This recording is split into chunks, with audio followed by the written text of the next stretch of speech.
फिर दोबारा पूछ रहा हूँ, जय सोनी, हिंदुस्तान का richest person Mukesh Ambani, company का नाम।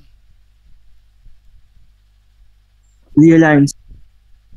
कंपनी का नाम, पूरा नाम बोलना है, Reliance industry limited. Chairman and MD कौन है? अरे यही जो नाम आपने बताया, जय सोनी हिना बताएगी। Reliance industries limited, headquarter Mumbai, establishment year 1966, and chairman and managing director, बोलो बच्चे, हिना। सर मुकेश अंबानी। मुकेश अंबानी। एक बार दोबारा सब रिवाइज कर लो इस बात को। दीपांशु अग्रवाल बोल दो, कंपनी का नाम Reliance industries. Sir Reliance industries limited, establishment year 1966, chairman and MD Mukesh Ambani. Headquarter भी याद रखना है, कहां पर है? मुंबई। हेडक्वार्टर मुंबई। मुंबई, बढ़िया बात। आसिफ, साउंड क्लियर है बच्चे? बोलूं? हाँ भैया।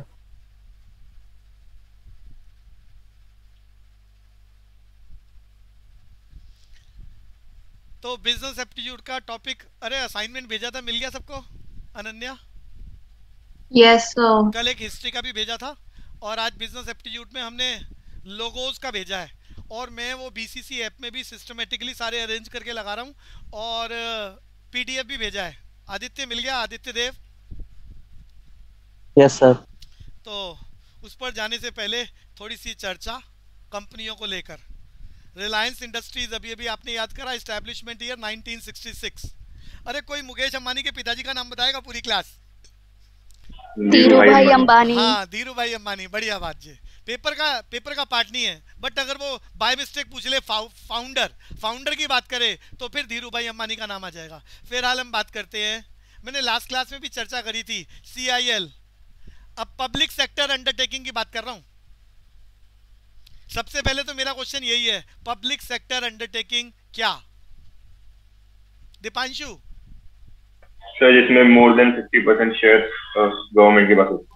मोर देन 50% शेयर्स का intake state government, central government या नेशनलाइज बैंक या आरबीआई, या नेशनलाइज बैंकों की बात कर रहा हूं मैं। आरबीआई के साथ नेशनलाइज बैंक, ये टोटल मिलाकर इनका स्टेक होल्डर 50% से अबव हो जाए तो इन्हें PSU बोलते हैं, पब्लिक सेक्टर अंडरटेकिंग। तो पब्लिक सेक्टर अंडरटेकिंग की बात कर रहे हैं। Coal India Limited. Public sector undertaking और गवर्नमेंट कंपनीज में कुछ फर्क होता है? एक होता है, हाँ देखो बात थोड़ा सा गड़बड़ है क्वेश्चन। PSU की बात करें तो ये गवर्नमेंट कंपनी है, गवर्नमेंट ऑफ इंडिया की कंसर्न है ये PSU। एक होता है जिसमें सिर्फ पब्लिक लिमिटेड लग जाता है, और एक होता है प्राइवेट लिमिटेड, एक पब्लिक। सर वो तो पब्लिक लिमिटेड हो, पब्लिक कंपनीज होती है। मैं पब्लिक सेक्टर अंडरटेकिंग की बात कर रहा हूँ, गवर्नमेंट कंपनी। PSU की बात दोनों में तो कुछ फर्क? PSU की बात करें तो मेजॉरिटी इसमें गवर्नमेंट ऑफ इंडिया की है जी। हाँ ओके सर। सारे सुनना बच्चों, जैसे मैंने सामने एग्जांपल लिखा है, कोल इंडिया लिमिटेड CIL, ये गवर्नमेंट ऑफ इंडिया की कंसर्न है, इसे पब्लिक सेक्टर अंडरटेकिंग बोला जा रहा है। मोर देन 50% शेयर्स किसके हाथ में है? गवर्नमेंट ऑफ इंडिया के पास, गवर्नमेंट ऑफ इंडिया। लेकिन गवर्नमेंट ऑफ इंडिया में सिर्फ सेंट्रल गवर्नमेंट की बात नहीं हो रही, स्टेट गवर्नमेंट, सेंट्रल गवर्नमेंट या नेशनलाइज बैंक या आरबीआई की हिस्सेदारी हो तो हम इसे PSU बोलेंगे। तो मेरा क्वेश्चन था कोल इंडिया लिमिटेड, अरे CIL की फुल फॉर्म दीपांशु क्लियर हो गई? Yes sir. सर एक बात और पूछनी थी। हाँ। सर डिपार्टमेंटल अंडरटेकिंग अलग होती है ना public sector undertaking? Departmental undertaking अब थोड़ा सा ना यहाँ डिस्कशन है, तो ये कॉमर्स का। एक होता है प्राइवेट लिमिटेड, एक होता है पब्लिक लिमिटेड, और एक होता है गवर्नमेंट एंटरप्राइजेज जिसको हम बोल रहे हैं PSU। तीनों में फर्क है, आपकी नॉलेज के लिए डिस्कस कर रहा हूँ। इन तीनों का फर्क पता है ना, वो पूछ रहा हूँ। डिपार्टमेंटल अंडरटेकिंग जो होती है, डिपार्टमेंटल तो सीधा मिनिस्ट्री चला रही है, सरकार एक मिनिस्ट्री उसमें शेयर्स का कैसा होता है?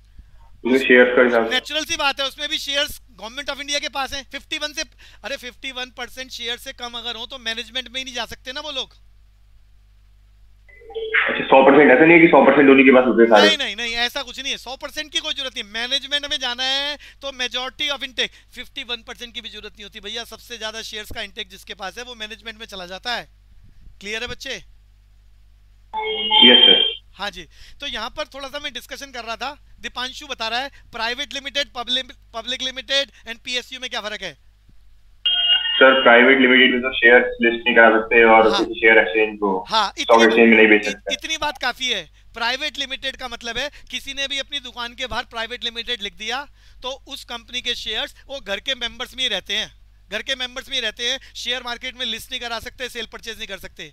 पब्लिक लिमिटेड लग गया का मतलब लाखों लोग कंपनी के मालिक बन सकते हैं, शेयर्स को मार्केट में लिस्ट कराया जा सकता है। हिंदुस्तान में बीएससी आपको याद है, फुल फॉर्म बोलते जाओ, बॉम्बे स्टॉक एक्सचेंज, एनएससी बोले तो नेशनल स्टॉक एक्सचेंज। यहाँ लिस्टिंग कराई जा सकती है, सेल परचेज हो सकती है, तो नाम के आगे लग जाता है पब्लिक लिमिटेड। और PSU public sector undertaking, government of India की कंसर्न है, मोर देन 50% शेयर्स का इनटेक सरकार के पास। तो फिलहाल मैं कंपनियों की बात कर रहा था, सीआईएल, दीपांशु फुल फॉर्म। कोल इंडिया लिमिटेड। कोल इंडिया लिमिटेड, पीएसयू की चर्चा कर रहा हूं बच्चों आज। दो चार कंपनियों के डाटा याद करते हैं। पहले फुल फॉर्म याद कर लिया, Coal India Limited, establishment year 1975, headquarter Kolkata. Ananya बोलो पहले फुल फॉर्म, एस्टैब्लिशमेंट ईयर और हेडक्वार्टर कहां पर है? Coal India Limited, established in 1975, headquarters at Kolkata, Kolkata बोले तो कौन सी स्टेट के अंदर है Kolkata? Capital of West Bengal. West Bengal. आप याद करो, इसका chairman and managing director Pramod Agarwal. Deepanshu क्या बोला है? सीआईएल प्रमोद अग्रवाल। प्रमोद अग्रवाल चेयरमैन। भैया कुछ कंपनियों में चेयरमैन अलग, एमडी अलग होता है, सीईओ अलग होता है, कुछ कंपनियों में ये पोस्ट एक ही आदमी ले लेता है। तो यहाँ पर इसका chairman and chief managing director कौन है? Pramod Agarwal. Headquarter Calcutta, establishment year 1975, Bharat सरकार की कंपनी है कोल इंडिया लिमिटेड। यहाँ पर जब कोयले की बात चल रही है तो थोड़ी बात कोयले को लेकर चलाते हैं। कोयले की अरे बहुत इंपॉर्टेंट क्वेश्चन एग्जाम में आया हुआ है, बेस्ट क्वालिटी। अरे कोल के बहुत सारे टाइप्स होते हैं, पूरी क्लास। हिना से क्वेश्चन है, Hina best quality of coal नाम बताओ। हिना सर याद था, भूल गई। एंथ्रासाइट, सबसे बढ़िया क्वालिटी ऑफ कोल एंथ्रासाइट, और सबसे घटिया क्वालिटी ऑफ कोल होता है पीट। हिना बोलना मैंने क्या बोला है? Best quality of coal Anthracite और worst quality peat. पीट। अरे बहुत सारे होते हैं, एंथ्रासाइट, लिग्नाइट, पीट, तो सबके चक्कर में मत पड़ना। 5 टाइप्स होते हैं, आप बेस्ट वाला याद कर लो, सबसे हल्के वाला याद कर लो। दोनों टाइप क्वेश्चन आ चुका है। हल्की क्वालिटी कोयले की क्या बोलते हैं? बोलो जी। पीट, PEAT, पीट। और सबसे बढ़िया क्वालिटी ऑफ कोल, कोयला समझ रहे हो आप, क्या होता है? एंथ्रासाइट। बढ़िया क्वालिटी बोले तो कार्बन कंटेंट्स बहुत ज्यादा होते हैं, बढ़िया जलता है। और घटिया क्वालिटी का मतलब उसमें कार्बन कंटेंट्स कम हो जाते हैं, जिसमें धुआं निकलता है। अरे क्लियर हो रहा है बच्चों? आज से बात समझ में आ रही है? हाँ भैया। जितना ज्यादा कार्बन कंटेंट होगा उतना क्वालिटी ऑफ कोल बढ़िया। तो ये रीजन भी याद रखना, बढ़िया क्वालिटी का मतलब कार्बन कंटेंट ज्यादा है। और एक बार आसिफ दोबारा बोलेगा, बेस्ट क्वालिटी ऑफ कोल नाम बताओ जल्दी से। एंथ्रासाइट। और सबसे घटिया quality? Peat. Peat. Coal India Limited, establishment year 1975, headquarter Kolkata यानी वेस्ट बंगाल, और चेयरमैन एंड सीएमडी आसिफ जल्दी बोलो। प्रमोद अग्रवाल। अग्रवाल। अग्रवाल। अब हम बात करते हैं एनटीपीसी की। एनटीपीसी की अनन्या फुल फॉर्म बोलो। National Thermal Power Corporation. Hindustan में आजादी के बाद 80% इलेक्ट्रिसिटी की जनरेशन का काम, मोनोपोली पावर थी इसकी। 80% इलेक्ट्रिसिटी जनरेशन किससे होती थी? एनटीपीसी से। अरे 12th में तो सबने पढ़ा है NTPC, national thermal power corporation. आप ये बताओ एनटीपीसी बिजली किससे बनाता है? पानी से, कोयले से, किससे बनाता है अनन्या? Thermal.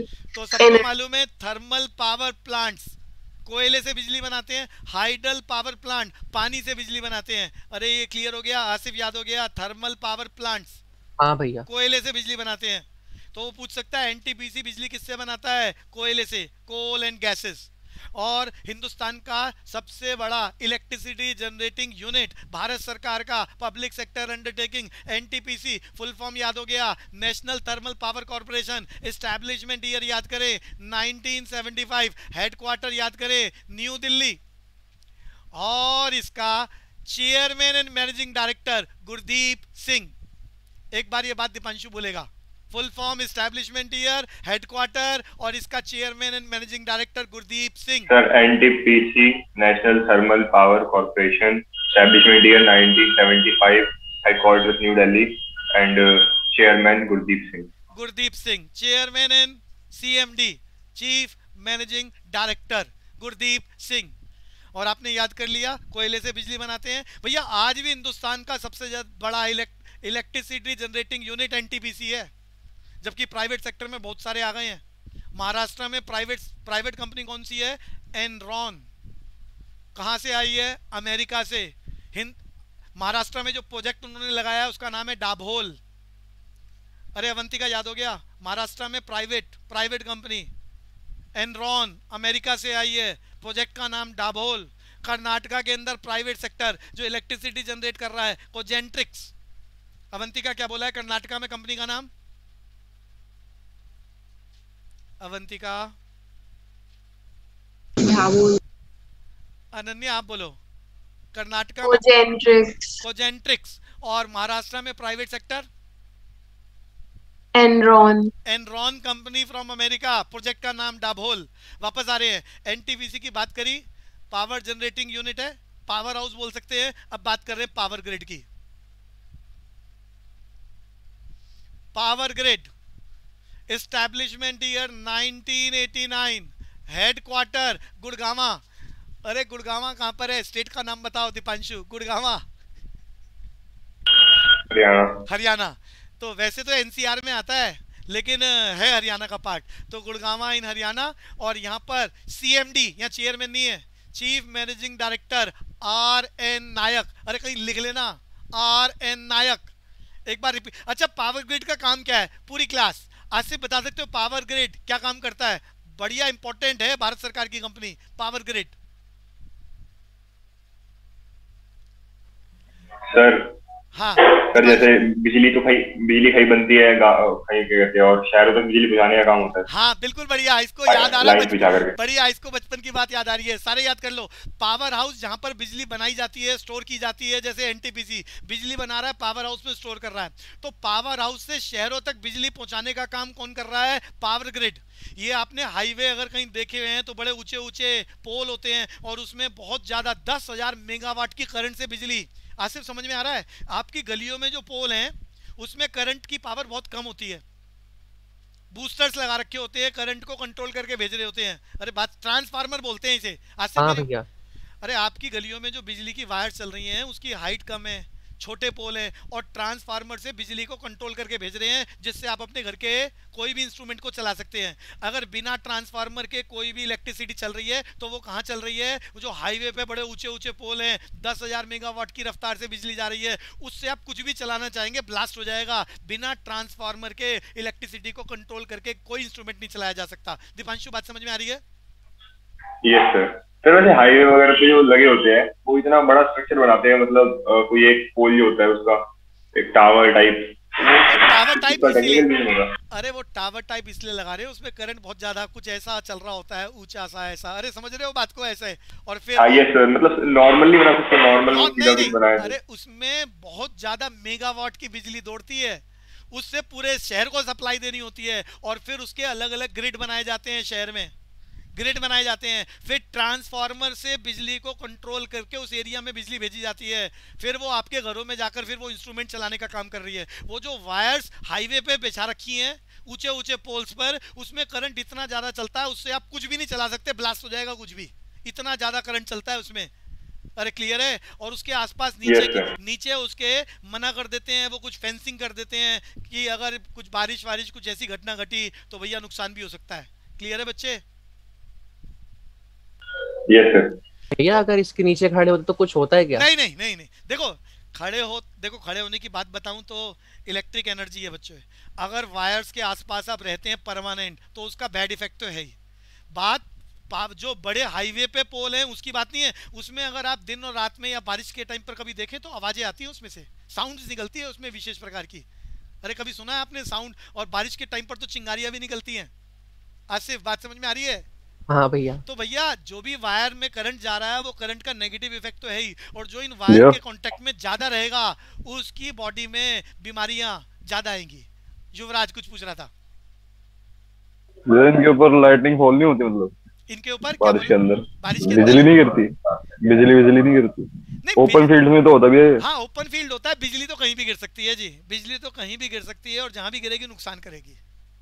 ये क्लियर है जी? दीपांशु क्लियर है? तारे सारी जो बिछी होती है वो ओपन तारे बिछी होती है, मतलब कुछ कवर नहीं होता उन पे। जो नहीं, जो हाईवे पे तारे होती हैं जिसमें 10,000 मेगावाट का करंट होता है उसमें कोई टेपिंग नहीं है। ये तो शहरों में जो वायर होने लग गई है तो प्राइवेट कंपनियां कहती हैं कि लोग चोरी कर रहे हैं, लोग चोरी कर रहे हैं, तो उन्होंने वायर की कोटिंग करनी शुरू कर दी है, प्लास्टिक की कोटिंग, ताकि लोग उसके ऊपर लंगर ना, लंगर समझते हो ना, अरे लोग मतलब डायरेक्ट कनेक्शन ले लेते हैं झुग्गी झोपड़ी वाले और वगैरह वगैरह। तो उसको प्रोटेक्ट करने के लिए, बिजली की चोरी को रोकने के लिए प्राइवेट, दिल्ली के अंदर अगर हम बात करें तो यहाँ डिस्ट्रीब्यूशन का काम 2 प्राइवेट कंपनियों को मिला हुआ है, एक रिलायंस और एक टाटा। तो इन लोगों ने सड़कों पे जितनी वायर जा रही है उसमें कोटिंग करनी शुरू कर दी है, कोटिंग ताकि लोग चोरी ना कर सकें। और इन्होंने घरों इसका में प्रोटेक्शन पर्पस नहीं है, प्रोटेक्शन पर्पस नहीं है इस तरह का कि लोगों को करंट ना लगे। देखो प्रोटेक्शन, अगर वो वायर विदाउट कोटिंग है तब भी नुकसान क्या है, वो 2 तारे आपस में टकराएंगी तभी कुछ गड़बड़ होगी, और टकराने के बाद इन्होंने ट्रांसफार्मर ऐसे लगा रखे हैं वो फ्यूज उड़ जाता है, ऑटोमेटिकली फ्यूज उड़ जाता है उसी वक्त, सेम पॉइंट ऑफ टाइम पर। ये क्लियर है? यस सर, हाँ 2 तारे टकराएंगी तो फ्यूज उड़ जा, जैसे आपके घरों में होता है बच्चों, आपके घरों में कुछ भी स्पार्किंग होगी तो आपके घर में जहां पर भी एमसीबी लगा हुआ है वो ट्रिप कर जाता है। ऐसे ही इन्होंने सड़कों पे भी सिस्टम लगा रखे होते हैं, वो ट्रिप कर जाते हैं और इलेक्ट्रिसिटी का करंट मूव करना बंद हो जाता है। अरे समझ में आ गया बच्चों? यस। तो वापस चलेंगे जी, पावर ग्रिड की बात बताई मैंने। पावर ग्रिड एस्टैब्लिशमेंट ईयर जल्दी जल्दी बोलो। 1989, हेडक्वार्टर गुड़गांव, और यहाँ मैंने इसका सीएमडी कौन बताया बच्चों? R N Naik. क्या बताया बच्चों? R N Nayak. R N Nayak. NTPC याद करा दिया, सीआईएल याद करा दिया। अरे और डिटेल बताऊं थोड़ी सी? अरे याद कर लोगे जल्दी जल्दी, 2-2 4-4 रोज याद करने का काम शुरू करो। एक रिलायंस इंडस्ट्री की बात बताइए, एस्टैब्लिशमेंट ईयर बोलना 1966।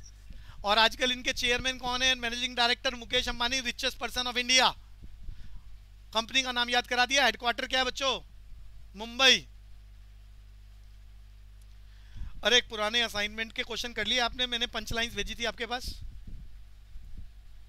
आज सिर्फ पंच लाइन याद हो गई? हाँ भैया थोड़ी बहुत हुई है। रोज उसको पढ़ा करो, उससे क्या है कि बहुत अच्छे से याद ना भी हो लेकिन इतना मेमोराइज आ जाए कि 4 ऑप्शंस आए तो उसमें से आप ढूंढ सको कि ये वाला ही बेस्ट ऑप्शन है, तो बेटर होगा। ये रीडिंग का काम रहना चाहिए। और आंसर्स में सब मार्क करके भेज रहा हूँ, तो भैया उसी में थोड़े से क्वेश्चन में डिस्कस कर रहा हूँ। अरे 41 क्वेश्चन, ऐसा दाग वैसा दाग, जल्दी बोलो अगर आपने करा है तो। दीपांशु, ऐसा दाग वैसा दाग, Surf Excel.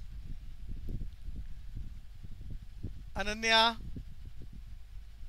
Yes sir, Surf Excel. Surf Excel है ना, जो चाहे हो जाए। अरे बोलो जल्दी से। Cocoa Cola enjoy. स्कूटर नहीं, ये है, अरे कौन बोलेगा? अरे करानी इसका मतलब असाइनमेंट किसी ने भी? दीपांशु? यस सर, देखा था बस एक बार। भैया ऐसे नहीं काम चलेगा, मैं तो इतने सारे असाइनमेंट्स आपके पास डेली के हिसाब से भेजने वाला हूँ, तो वो आप ऐसे वेट करोगे तो भैया 1 आवर की क्लास तो बहुत छोटी है, फिर तो 5-6 घंटे की क्लास खाली मेरी होनी चाहिए। ये थोड़ा सा सेल्फ स्टडी जो असाइनमेंट भेजे जा रहे हैं वो पढ़ो, याद करो, याद करने का काम है। नितिन आपने करा? स्कूटर नहीं है, ये है काइनेटिक। अरे पंच लाइन है ये। पल्लवी रामपाल, हिना। Yes sir. बच्चे ऐसे यस सर। कर लिया है तो पूछ लेता हूँ। 44 बोलो आंसर। पोषण बॉर्नविटा। हाँ, ये तैयारी भैया, ये कुछ बच्चे कर रहे हैं, ये गड़बड़ क्यों है? बाकी बच्चों का रिजल्ट डिस्टर्ब हो जाएगा ऐसे। बॉर्नविटा पोषण, सही पोषण। आपके घर में कौन रहता है? कमर दर्द या Moov. You are not studying at, अरे बोलो जल्दी से। अरे एनआईआईटी, अरे कंप्यूटर के इंस्टीट्यूट से, एजुकेशनल इंस्टीट्यूट जो कंप्यूटर के कोर्सेज की तैयारी कराते हैं, एपटेक भी उन्हीं में से ही है, निट भी उनमें से ही है। अरे शॉर्टकट में निट बोल रहे हैं। तो if you are studying at NIIT NIIT, you are missing something if you are not studying at NIIT. अरे दीपांशु क्लियर है? पंच लाइन्स की बात हो रही है। Yes sir. यू आर, अगला बोलो। You are Whirlpool. अरे वर्लपूल कौन सी कंट्री का प्रोडक्ट है? अरे कंट्री का नाम बता दो। वर्लपूल होम मेकर है अमेरिका का। ऑस्ट्रेलिया। ना ना ना, अमेरिका, अमेरिका की कंपनी है वर्लपूल। आपकी किचन में यूज होने वाले बहुत सारे इलेक्ट्रॉनिक इक्विपमेंट्स बनाते हैं वर्लपूल, वॉशिंग मशीन एक्सेट्रा। तो you and Whirlpool the world's best home maker. अरे 48 ही ना बोलो, just add. Tile. Sir Jain. Jain क्या होता है, मेरा क्वेश्चन है। हिना, पूरी क्लास जैन। सर यूटेंसिल्स वगैरह की कोई कंपनी होगी।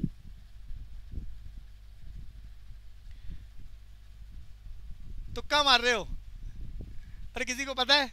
जापान का ये जापानीज वर्ड होता है। क्या होता है, दोबारा बोलना। जापानीज वर्ड ही होता है, यही बोल रहा था मैं। जैपनीज। हाँ। हाँ, गूगल माता में चेक करा लगता है इसने। अरे सारे नहीं मैं भी यार। अच्छा, हिंदुस्तान से बौद्ध धर्म जब चाइना में गया, अरे चाइना में पीछे मैंने बात करी थी बौद्ध धर्म। अरे आदमी का नाम है, साउथ इंडिया से गया था जिसने वहाँ शाउल। बौद्धि धर्मन। बौद्ध धर्मन आदमी का नाम है जिसने वहाँ बौद्ध धर्म का प्रचार करा। मोनास्ट्रीज बन गई। शाओलिन मोनास्ट्री की बात मैंने करी थी। कुंगफू बौद्ध धर्म का ही एक पार्ट है, एक पार्ट है कुंगफू। ऐसे ही है, जब बौद्ध धर्म जब हिंदुस्तान से जापान गया तो जापान में उसकी बहुत सारी ब्रांचेस बन गई। अरे अलग अलग ब्रांचेस बन गई। तो उसमें से एक ब्रांच जो लॉर्ड बुद्धा की फिलॉसफी पर बेस्ड है उसे बोलते हैं जैन धर्म। अरे ये मैं JIN जैन की बात नहीं कर रहा, JDN की बात कर रहा हूँ। अरे बात समझ में आ रही है? जैन, इसे हिंदी में जैन बोलते हैं और इंग्लिश में जैन बोलते हैं। ये बौद्ध धर्म का एक पार्ट है जिसके अंदर ये बताया जाता है कि आप अपने आप को खुश कैसे। अरे पूरी दुनिया में जापान में डिसिप्लिन सबसे ज़्यादा है, वे ऑफ टॉकिंग, वॉकिंग, और वो हमेशा खुश रहते हैं, डिसिप्लिन फॉलो करते हैं। वहाँ आपको शहरों पे कहीं डस्ट नहीं मिलेगी। अरे बात, और जिस कंट्री ने दो शहर बर्बाद हो गए थे, नागासाकी और दूसरा शहर हिरोशिमा, सबसे जल्दी डेवलपमेंट करी, ग्रीनरी वहाँ हिरोशिमा नागासाकी में। अरे लोगों ने कह दिया था 200 साल तक ग्रीनरी नहीं हो सकती, और उन्होंने वहाँ ग्रीनरी डेवलप कर दी है टेक्नोलॉजी को यूज करके। तो भैया बौद्ध धर्म का एक स्पेशल पार्ट जिसे बोलते हैं जैन, वो वहाँ पर बहुत ज़्यादा फेमस है कि कैसे लोग अपने आप को खुश रखें, how to talk, how to behave with others. ये है जैन। अरे जैन समझ रहे हो? आइडिया दिया है मैंने आपको। अरे यस सर। तो वहाँ ना उन्होंने कुछ, अरे बौद्ध धर्म की कुछ फिलोसफीज को फॉलो कर रखा है जैन धर्म में। अरे JIN नहीं बोल रहा, जैन बोल रहा हूँ, JDN। अरे हिना समझ में आ रही है मेरी बात? Yes sir. इसमें कुछ फिलोसफीज हैं, अर्ली इन द मॉर्निंग उठना वगैरह। अरे कुछ रिचुअलिस्टिक पैटर्न है, सुबह जल्दी उठना, इस तरह से बिहेव करना, बड़ों का आदर करना। अरे जो हमारे घर में हमारे बुजुर्ग हमें सिखाते हैं ना, ऐसी कुछ बातें उन्होंने जैन धर्म के नाम से फॉलो कर रखी है जापान में, और वहाँ के लोग पूरी दुनिया में सबसे ज़्यादा पोलाइट। अरे बात समझ में आ रही है? चलूँ आगे। आसिफ। हाँ भैया। तो ये जैन क्या था इसका डिस्कशन कर रहा था। इट इज, अरे इलेक्ट्रॉनिक कंपनी, जल्दी बोलो। 49, it is national, it is affordable electronic. 1954 Telco began producing commercial vehicle in collaboration with Daimler Benz. Deepanshu ये क्लियर है? Yes sir. तो बिजनेस एप्टीट्यूड की बात। मेरा क्वेश्चन दोबारा, अनन्या, कोल इंडिया लिमिटेड का चेयरमैन बताएं। अनन्या, पी से नाम था। प्रमोद अग्रवाल। प्रमोद अग्रवाल, बढ़िया बात, बढ़िया बात। तो भैया यहाँ लोगों का क्वेश्चन आएगा भैया, निशान लगे होंगे, आपको निशान याद करने हैं। मैंने असाइनमेंट सबको PDF में भी भेज दिया, BCC ऐप में भी लगा दिया। जल्दी से बताओ। ब्रिटिश एयरवेज, ब्रिटिश एयरवेज थोड़ा सा धुंधला है। Jet Airways, jet Airways first वाला, फर्स्ट वाला, बढ़िया। अरे सारे याद ना भी हो, दो भी याद हो तो भी टिक हो जाता है, तो भी टिक हो जाता है। तो नॉर्दर्न एयरलाइंस बोलो जी। 4। North west airlines. तो डेल्टा एयरलाइंस थर्ड। ऑप्शन ढूंढ लेना कौन सा रहा बच्चों। जय सोनी है क्लास में? जय सोनी, पुनीत कुंद्रा, महक गोयल। महक आप बोलो। हाँ महक गोयल आप बोलो। बैंकों की बात हो रही है, लोगो। अच्छा एसबीआई का, अरे पता होगा एसबीआई, बोलो बच्चे। थर्ड भैया, Third. Third. Third. Third SBI. Times bank, sir fourth. First. तो आंसर कौन सा रहा? डी। बढ़िया, times bank. Bank of America नजर आ रहा है, अरे बीआई लिखा हुआ है। Sir standard chartered. हाँ क्लियर है बच्चों, चले आगे। लोगों के असाइनमेंट मैंने और भी बनाए हैं और भी भेजूंगा। बोलो जी फाइनेंशियल इंस्टीट्यूशन। दीपांशु, हुडको।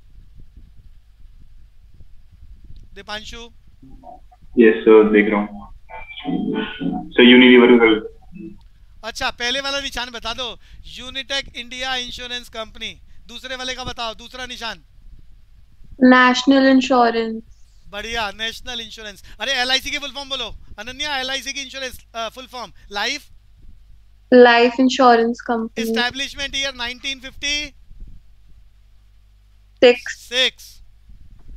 और इसका निशान क्या है? 2 हाथ एलआईसी वालों का, और उसके बीच में दिया जल रहा होता है, नीचे डायलॉग लिखा होता है, योगक्षेमम महाम्यम।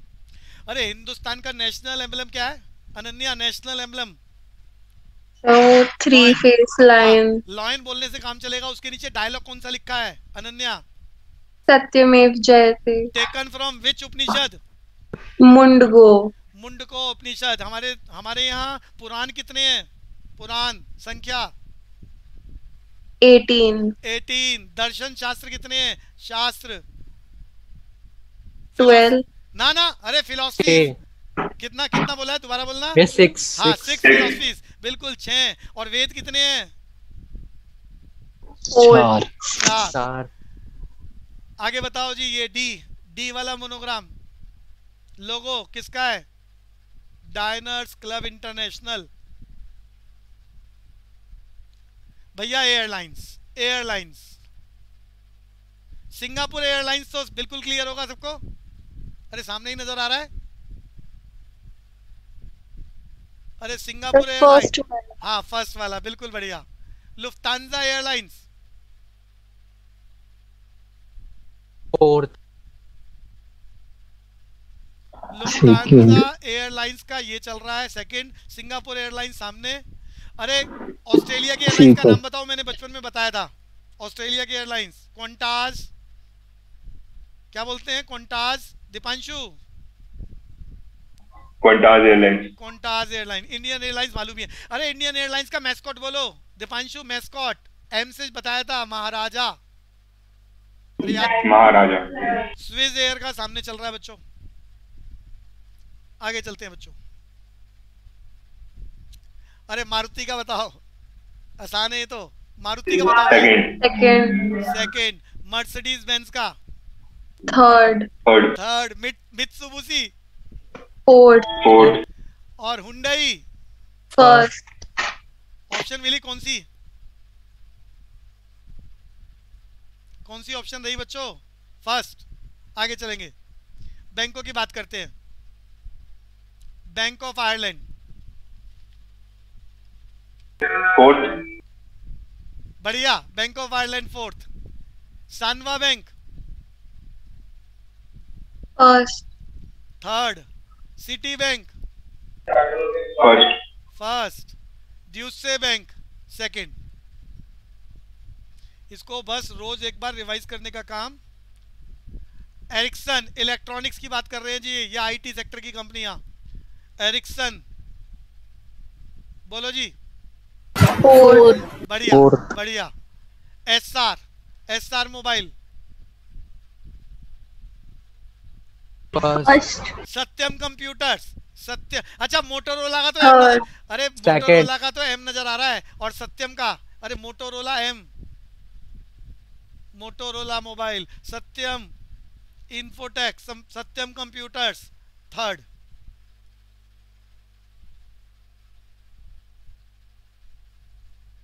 फिलिप्स का बोलो जी निशान। फिलिप्स का फर्स्ट। बढ़िया, फिलिप्स का फर्स्ट है। अपोलो का बोलो, जल्दी आ जाएगा आंसर। बढ़िया अपोलो, इसी से आंसर आ जाना चाहिए। सेंसुई का बता दो। Sansui second. बढ़िया, ऑप्शन मिल रहा है बच्चों। शेल, अरे शेल के लुब्रिकेंट्स होते हैं, लुब्रिकेंट्स। अरे दीपांशु समझ में आ रहा है? Yes sir. लुब्रिकेंट्स, लुब्रिकेंट्स बोले तो अरे ऑयल से रिलेटेड जो, अरे जो आप अपने yes vehicle sir, lubricant oil machine वगैरह में डलता है। मशीन वगैरह में डलता है, गाड़ियों में लोग डालते हैं, इंजन ऑयल वगैरह की बात कर रहा हूँ। Engine oil, brake oil, Shell company. भैया ये तो बहुत आसान है। Ananya, Toyota. Fourth. Fourth. Honda का बता दो, देखो होंडा का बिल्कुल इजी है। थर्ड। थर्ड ऑप्शन देखो, डेवू का बता दो। डेवू की सबसे छोटी कार मटीज है। डेवू हिंदुस्तान में इंसॉल्वेंट डिक्लेयर हो गई है कंपनी, इंसॉल्वेंट। डेवू का निशान बताओ बच्चों। सेकंड। सेकंड। सेकंड कहाँ है? फर्स्ट। फर्स्ट, बिल्कुल बढ़िया। ढूंढ लो ऑप्शन कौन सी मिली। आगे चलते हैं जी। अब की बार युवराज बोलेगा। युवराज, आसान क्वेश्चन है। सबसे पहले तो बता बजाज का निशान, बजाज का निशान बता। बजाज, हमारा बजाज। फर्स्ट है बच्चे। अरे स्कूटर, स्कूटर आते हीरो होंडा का सेकंड, यामाहा का फोर्थ है सर। रुक जा। अरे बजाज, बजाज का क्वेश्चन चल रहा है तो पहले बता दो बजाज ग्रुप हेडक्वार्टर कहां पर है? सीईओ कौन है इसका? Managing director. अरे चेयरमैन राहुल बजाज है इसका। दीपांशु याद हुआ बजाज का चेयरमैन कौन है? राम प्रसाद। राहुल बजाज। राहुल बजाज पूरी दुनिया में थ्री व्हीलर की सबसे बड़ी कंपनी बजाज ग्रुप। अरे थ्री व्हीलर समझ में आ गया? ऑटो की बात कर रहा हूं मैं। Ananya, yes sir. Three wheeler बनाने वाली पूरी दुनिया की सबसे बड़ी कंपनी कौन है? बजाज ग्रुप। बाइक में ये कई कंट्रियों में, मोर देन 35 कंट्रियों में एक्सपोर्ट करते हैं। तो राहुल बजाज चेयरमैन, हेडक्वार्टर को बताएगा कहां पर है? पूना। कहां पर हेडक्वार्टर बच्चों? पूना। पूना में जगह का नाम है अकुर्दी। अकुर्दी, अकुर्दी पेपर में नहीं आएगा, पेपर में पूना ही आएगा। हेडक्वार्टर क्या है दीपांशु बोलो बजाज ग्रुप का? पूना। पूना। पूना समझते हो कौन सी स्टेट में है? महाराष्ट्र। महाराष्ट्र में। तो बच्चों हमारा बजाज। आगे चलो। युवराज, अब आप बोल रहे थे हीरो होंडा। सेकंड भैया। अभी रुक जाओ पूरी क्लास। हीरो होंडा हेडक्वार्टर बिल्कुल पास में ही है यहाँ, जल्दी बोलो। अरे दिल्ली से ही कुछ दूर पर है। अरे बोलो। गुड़गामा। और मुंजाल ग्रुप, इनके चेयरमैन है केएम मुंजाल। क्या नाम बोला है मैंने? अरे चेयरमैन बताओ। केएम मुंजाल। केएम मुंजाल। मुंजाल याद रखने से काम चलेगा। आगे चलते हैं। अरे एस्कॉर्ट्स के चेयरमैन कौन है? नंदा। जल्दी बोलो एस्कॉर्ट के चेयरमैन। अरे एस्कॉर्ट समझते हो? एस्कॉर्ट के ट्रैक्टर बनते हैं, राजदूत की बाइक बनाते हैं ये लोग। दीपांशु याद आ रहा है राजदूत की बाइक? राजदूत मतलब? राजदूत की बाइक। अरे युवराज मालूम है राजदूत बाइक? हाँ भैया। यामा की बाइक। ये सारा नंदा ग्रुप का खेल है, नंदा ग्रुप है। तो बात कर रहे थे यामा। यामा का बताओ बच्चों। फोर्थ। बढ़िया, यामा का फोर्थ। काइनेटिक, अब तो बचा हुआ आ ही गया। तो एक बार दोबारा बता दो यामा के चेयर कौन है? अरे चेयरमैन के लिए मैं कास्ट याद करा रहा था, नंदा ग्रुप। अरे याद हो गया? Ananya, Yamaha, Nanda group. Yes sir. Escort. अरे अच्छा, ये यामा और जो एस्कॉर्ट की कंपनी है कहां पर है? फरीदाबाद। कहां पर है बच्चों? इनके हेडक्वार्टर कहां पर है? फरीदाबाद। फरीदाबाद। तो एस्कॉर्ट ग्रुप। अच्छा, हीरो होंडा भी याद करा दिया मैंने। अरे एस्कॉर्ट, राजदूत और यामा, इनका ग्रुप कौन सा है? नंदा ग्रुप। हीरो होंडा का ग्रुप कौन सा है? मुंजाल ग्रुप। अरे याद हो गया? मुंजाल। Yes sir. तो आगे चलते हैं। तो ये आइडियोलॉजी होनी चाहिए कहां कहां पर इनके प्लांट लगे हुए हैं, कौन कौन इनके हेड हैं। अगली बात बच्चों, दीपांशु बोलो यूरेका फोर्ब्स। सर पहले जो पता होगा लेते हैं एलजी और लेते हैं। Water purifier eureka Forbes. Fourth है एलजी। LG third. बढ़िया बढ़िया। अगला बताओ। Escort second. सेकंड। Second. ये एस्कॉर्ट के बारे में मैंने बताया, ग्रुप का नाम बताओ एस्कॉर्ट ग्रुप का। नंदा। नंदाज। और इनके इनके फैक्ट्रियां कहाँ लगी हुई हैं अभी बताया मैंने, हरियाणा में फरीदाबाद। फरीदाबाद। ट्रैक्टर बनते हैं, इसके अलावा राजदूत के नाम से बाइक बनाते हैं, यामा के नाम से बाइक बनाते हैं ये लोग। आगे चलते हैं। अरे इलेक्ट्रोलक्स तो मिल गया आपको, आगे चलते हैं। एडिडास, बोलो जी। Adidas. First. First, Nike. Second. आमने सामने चल रहा है। वेल्स, रीबॉक। अरे आ गया LIC का निशान, अभी मैंने बताया था। अब ये मैंने फोटो यहाँ स्कैन करी है, नीचे पढ़ने में नहीं आ रहा। मैंने क्या बताया था अनन्या? योगक्षेमम महाम्यम। योगक्षेमम महाम्यम, LIC का निशान। अरे सामने ही चल रहा है। अरे क्लियर हो गया Ananya? Yes sir. Allahabad bank, Punjab. अच्छा, हिंदुस्तान का सबसे पुराना बैंक बता दो, सामने क्वेश्चन चल रहा है। PNB। PNB। अरे ये PNB का नीचे वाला है और पंजाब एंड सिंध बैंक ही है। अरे क्लियर है? पंजाब एंड सिंध बैंक का लोगो और PNB। अनन्या? Yes sir. अच्छा, हिंदुस्तान का 125 साल हो गए PNB को, 125 साल, 125 इयर्स। इस साल ये हिंदुस्तान में PNB 125 साल का सेलिब्रेशन कर रहा है, ये तुम्हारे 2021 में। तो सबसे पुराने बैंक की बात करेंगे PNB, सबसे बड़े बैंक की बात करेंगे, नाम बताओ जल्दी से। HDFC। नहीं, अरे सबसे बड़ा बैंक तो SBI है। अरे सबसे बड़ा बैंक, प्राइवेट बैंक थोड़ा ना बोला मैंने। HDFC प्राइवेट सेक्टर का बैंक है, लेकिन उससे भी ज्यादा फंड SBI के पास है। हिंदुस्तान का सबसे बड़ा बैंक जल्दी बोलो। SBI। State bank of India, SBI। Branches भी सबसे ज्यादा है पूरी दुनिया में। और अगर वर्थ की बात करें कि कितना मिलियन करेंसी है, वो भी सबसे ज्यादा SBI में। प्राइवेट सेक्टर की बात करें तो उसमें सबसे बड़ा बैंक HDFC है। वो बात बिल्कुल ठीक है। अरे HDFC में मैंने आपको बताया था चेयरमैन कौन है अनन्या? दीपक पारेख। दीपक पारेख या दीपक एस पारेख, बढ़िया बात जी। अरे एक्सिस बैंक का बताना जरा, managing director Axis Bank. Amitabh Amitabh Chaudhary. Chaudhary. और संदीप बख्शी किसका था? ICICI। ICICI की फुल फॉर्म बोलना जरा आसिफ, सिर्फ Asif. Industrial credit and Asif, ICICI की फुल फॉर्म। आदित्य बोलो बोलो बच्चे। Industrial credit and investment corporation of India. Deepanshu दोबारा बोलना एक बार। ICICI। Industrial credit and investment corporation of India. बढ़िया बात। तो भैया यूको बैंक, बोलो जी यूको बैंक।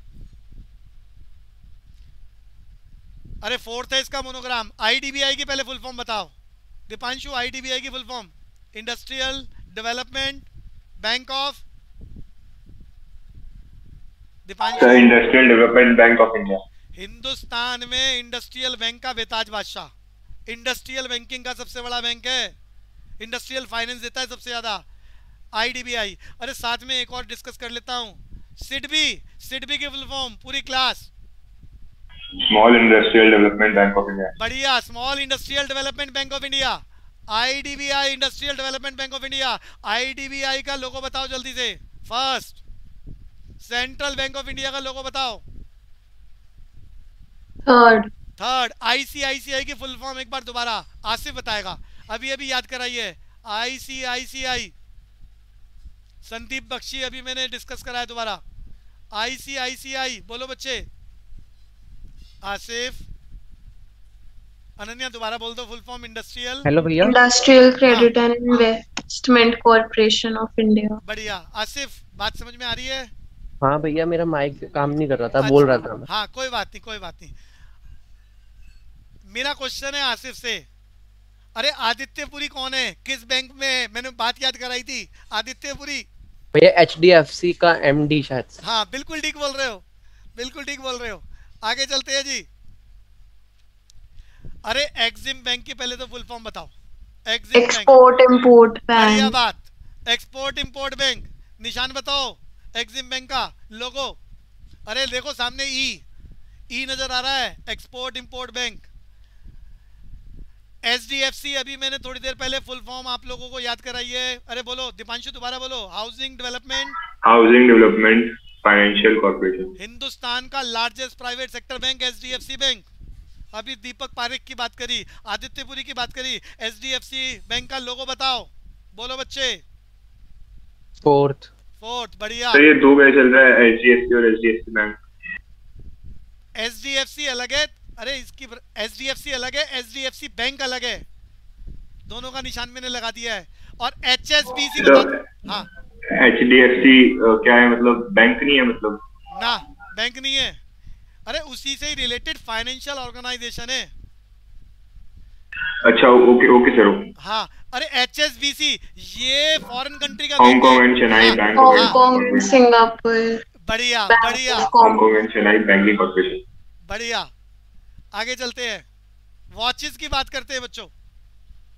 सिटीजन बोलो जी। Citizen first.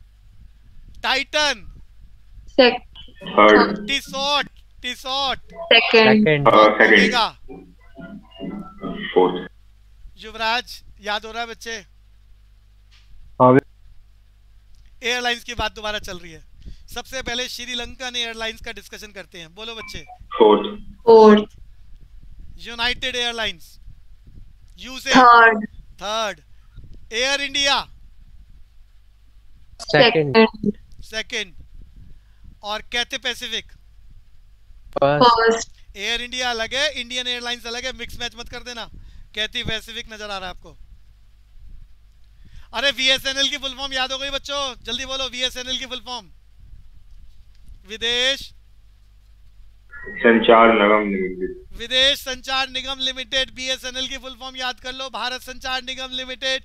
अरे सेल की फुल फॉर्म याद कर लो, Steel Authority of India. NHC की फुल फॉर्म याद कर लो, नेशनल स्टॉक एक्सचेंज। BSC की बात याद कर लो, बॉम्बे स्टॉक एक्सचेंज। अरे हिंदुस्तान में मुंबई में शेयर्स की सेल परचेज कहां पर होती है? Headquarter Dalal Street. नाम याद है किसी को? Yes sir, Dalal Street. Dalal Street. फिलहाल VSNL full form Videsh Sanchar Nigam Limited. बोलो मोनोग्राम लोगो। थर्ड।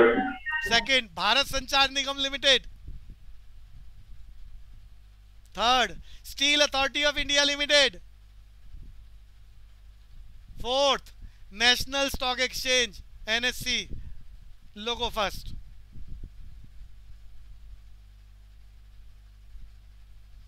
बोलो जी। Allianz group third. Allianz group second है। अलियांस कैपिटल अरे नहीं थर्ड है। GIC अरे GIC housing finance limited fourth. और ABN एमरो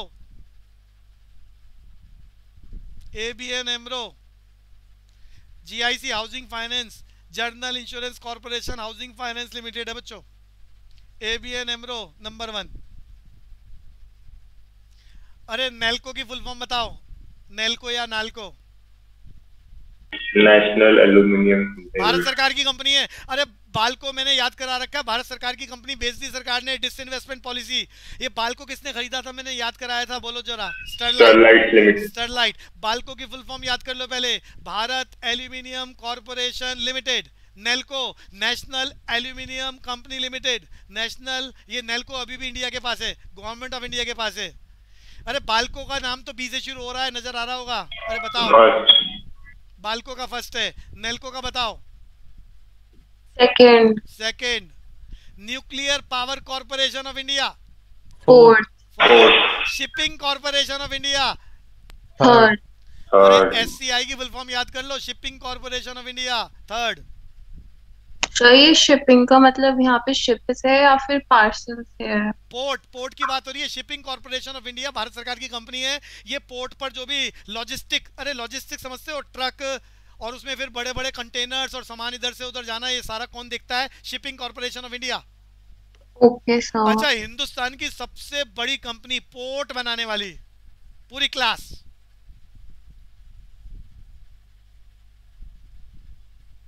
हिंदुस्तान की सबसे बड़ी कंपनी, पोर्ट बनाने वाली और जितने भी ये कंटेनर्स है उसको इधर से उधर भेजने वाली सबसे बड़ी कंपनी। अरे इन पिछले 5-6 सालों में इसका प्रॉफिट कई 100 गुना मल्टीप्लाई हुआ है, कई 100। और इन 2 सालों में तो रिलायंस जैसी कंपनी के साथ आ गई है ये। अरे कौन बताएगा? अहमदाबाद हेडक्वार्टर है, कंपनी मैंने लिखी है सामने, अहमदाबाद हेडक्वार्टर है। पूरे हिंदुस्तान में जितने भी फेमस पोर्ट है सब पर ऑलमोस्ट इसी कंपनी का कब्जा। अडानी ग्रुप है ये। अरे समझते हो? अडानी ग्रुप।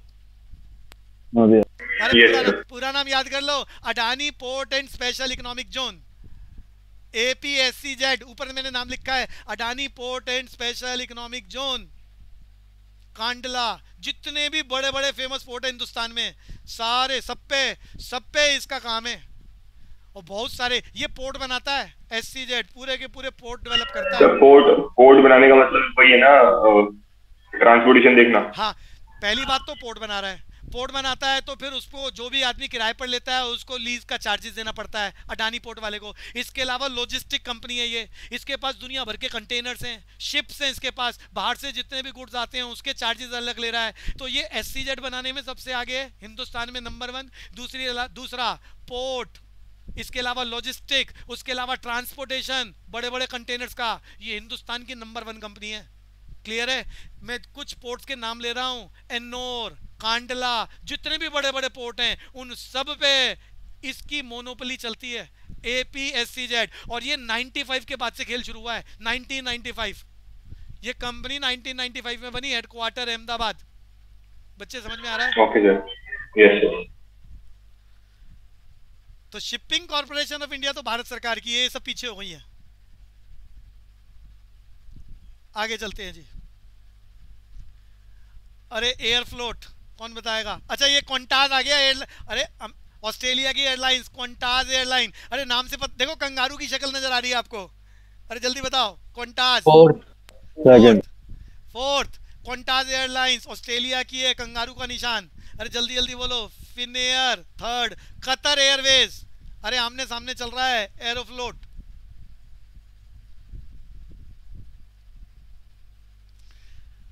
अनन्या रिलायंस सेकंड। तो भैया ये मोनोग्राम याद करना है एक बार। रिलायंस का एस्टैब्लिशमेंट ईयर बोलेगा बच्चा। अनन्या 66 1966। चेयरमैन कौन है? मुकेश अंबानी। और हेडक्वार्टर? मुंबई। बढ़िया। अरे पियाजियो, पियाजियो स्कूटर बनाने वाली कंपनी है, 2 व्हीलर बनाने वाली कंपनी पियाजियो। अरे बोलो। Fourth Exide industries. फर्स्ट बढ़िया। Elegant technology third.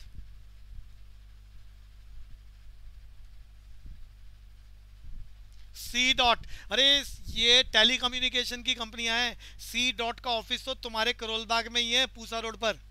Deepanshu, C dot telecommunication industry है, कंपनी है और इसका ऑफिस पूसा रोड पे ही है, MTNL के ऑफिस के बिल्कुल साथ में ही सी डॉट। तो कौन बताएगा? सी डॉट का पहले बताओ। थर्ड। बढ़िया। कार्लटेक्स बताओ। सेकंड। Wintech computers first. अरे HP का तो सबको ही मालूम है, फुल फॉर्म याद कर लो, हेवलेट पैकर्ड। Hewlett Packard. अरे दिल्ली में ट्रेड फेयर हो रहा है, होता है प्रगति मैदान में। बता दो जी कौन सी ऑर्गेनाइजेशन इसको चलाती है? अरे बोलो। अनन्या। Indian Trade Corporation. बढ़िया। इंडिया ट्रेड प्रमोशन ऑर्गेनाइजेशन जो ट्रेड फेयर को ऑर्गेनाइज करती है। अरे ट्रेड फेयर कौन से महीने में आता है? नवंबर। पता है किस दिन शुरू होता है? चाचा जी के बर्थडे वाले दिन। अरे कब? जल्दी बोलो, तारीख बताओ। 14 नवंबर। हाँ जी, 14 नवंबर से खेल शुरू होता है ये ट्रेड फेयर का, दिल्ली प्रगति मैदान। कौन मैनेज करता है? Organisation India trade promotion organisation. निशान बताओ monogram logo. Second. OBC full form oriental bank of commerce. अरे ये बैंक फर्स्ट। और ये बैंक अभी अभी कौन से बैंक में मर्ज हुआ है? नाम बताओ जल्दी से। OBC मर्ज किस में हुआ है? PNB। State bank. ओ नहीं बाबा, PNB में मर्ज हुआ है, पंजाब नेशनल बैंक। ओबीसी मर्ज हुआ है, मर्जर हुआ है अभी 1 अप्रैल 2021। पीएनबी, अरे airport authority of India, AAI की फुल फॉर्म याद कर लो, एयरपोर्ट अथॉरिटी ऑफ इंडिया। बताओ इसका निशान। थर्ड। बढ़िया बात, और स्कोप का मिल गया आपको। भैया पहले यूएनओ की बात करेंगे, यूनाइटेड नेशन ऑर्गेनाइजेशन। पहले तो बताओ ये एस्टैब्लिश कब हुआ, जल्दी बोलो। सर 1945। 24 अक्टूबर 1945, जिसकी वजह से पूरी दुनिया में मनाया जाता है यूएनओ डे। अरे तारीख बताओ यूएनओ डे। 24 अक्टूबर। 24 अक्टूबर। निशान देखो, 2 पत्तियां, पत्तियों के बीच में पूरी दुनिया का नक्शा नजर आ रहा है। पीस के लिए बनाया। इसकी सिक्योरिटी काउंसिल में 5 परमानेंट मेंबर हैं जिनके पास वीटो पावर्स हैं, जो सेकंड वर्ल्ड वॉर में विनिंग कंट्रियां थी। विनिंग कंट्रियों के नाम बता दो। यूएसए, यूके, फ्रांस, चाइना और Russia. Russia Russia. Russia US का। अरे Gas Authority of India Limited, GAIL की फुल फॉर्म याद कर लो, GAIL, GAIL, Gas Authority of India Limited. सामने निशान बताओ जल्दी से। पहला, अरे सामने ये फोर्थ, डी का, वर्ल्ड हेल्थ फेडरेशन। बोलो जी। अरे आमने सामने चल रहा है, income tax department of India सामने चल रहा है। अरे क्लियर है आसिफ, यहाँ तक क्लियर है भैया। समय की लिमिटेशन। भैया एक बार असाइनमेंट सारा